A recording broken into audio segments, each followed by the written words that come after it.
dito, pag nag-a-advertise ka, hindi pwede yung ipopost mo sa poste ng ilaw. Ilalagay mo siya sa grass. So, nakikita nyo, ang mga malls dito,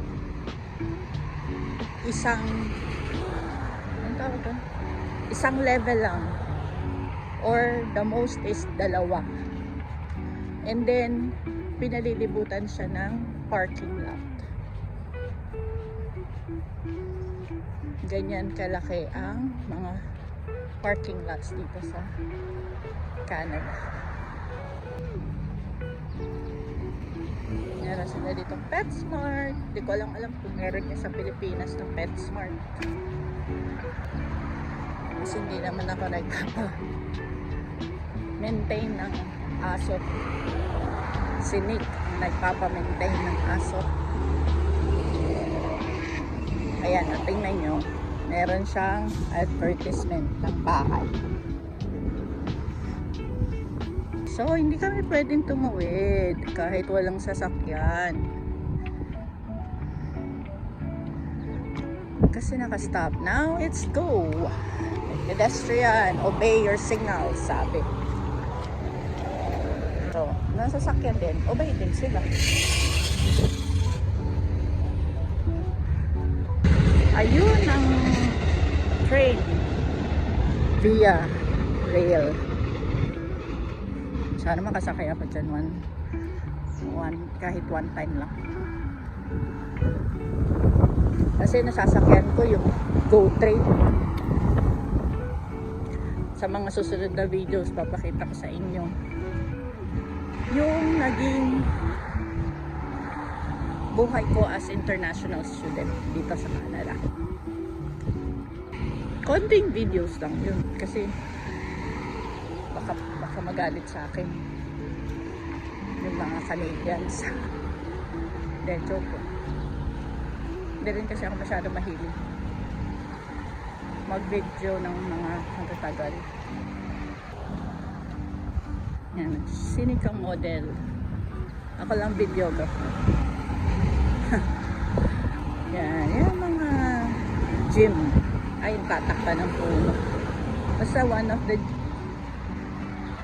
the fitness place here is the Good Life. 24 hours ang bukas. Pero sa tingin ko parang expensive to kasi nag-gym dyan si Nick Mon. Meron din akong video dyan. Iyan ko lang. Check ko kung maisasama ko dito. Pero yung kasi ano nila sa company, parang benefits sa company nila. Pwede nilang i-shoulder yung membership fee. Hindi lang pala membership fee, pati yung basta lahat ng lahat ng gastos na sa gym.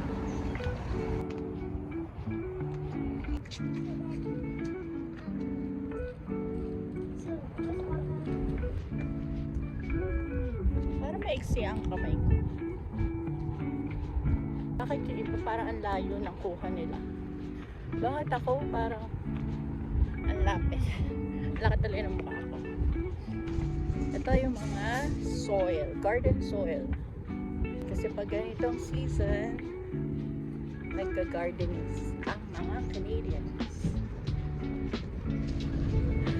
Yeah. Layo mo na. Yan o, mga hello, $30.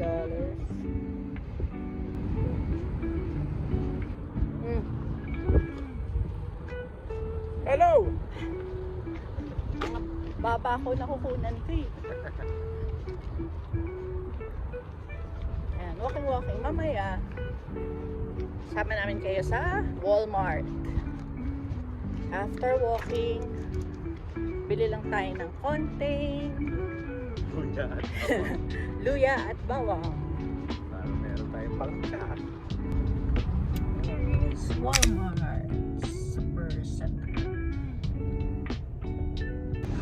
We're in Walmart. Bili na orange. Mo, magkano yan? 87 cents. Ano ba nakuha natin? Saging.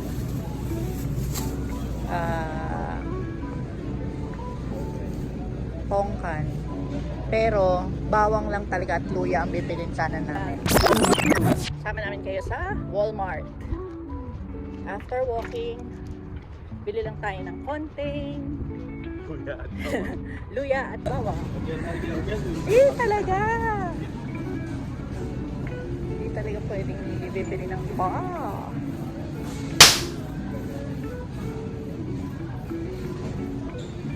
Tira mo naman na sayote dito. Isa, $1.28. Wala pa yung ano. Wala pa yung tax. Ito ang luya. Oh, kita nyo ba yan?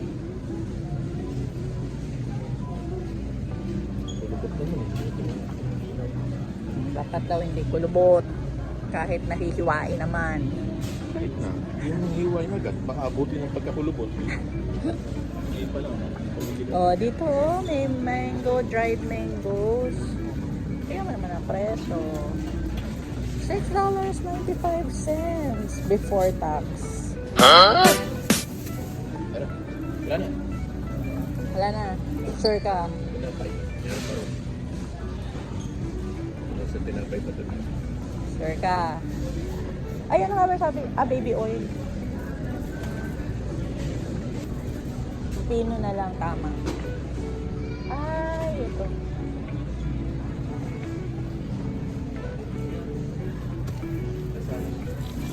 Wala. Ito. Uy, may atis. Kaya lang, kano yan? $6.87.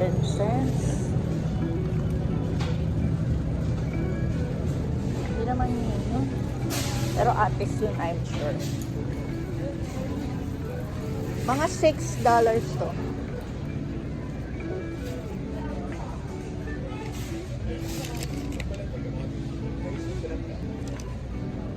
Diyos ko po. Bibidyoan kita ikaw na magbalat.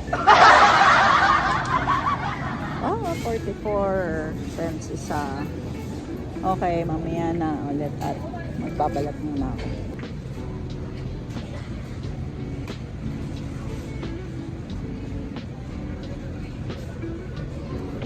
Yan, dito, pag bibili ka ng mais, meron namang balat na, pero mahal yun.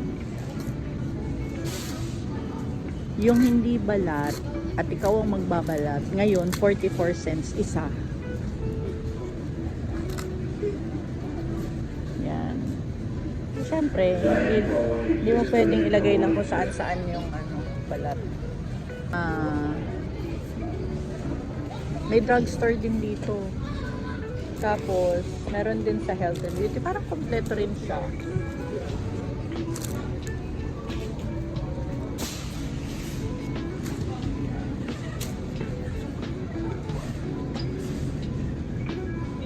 And tapos ang plastic dito. Kailangan tinatabi. Kasi wala. Kasi mahal din bili ng plastic.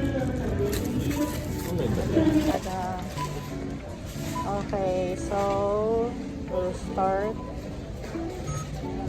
Ayan.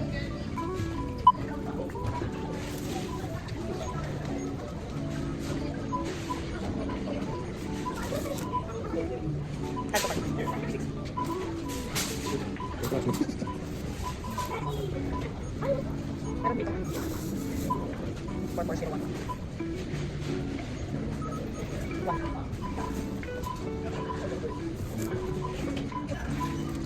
Yes.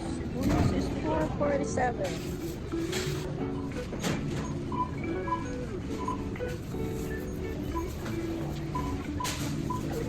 Lemon almost 40 pesos. Dalawang garlic to. Cancel isa.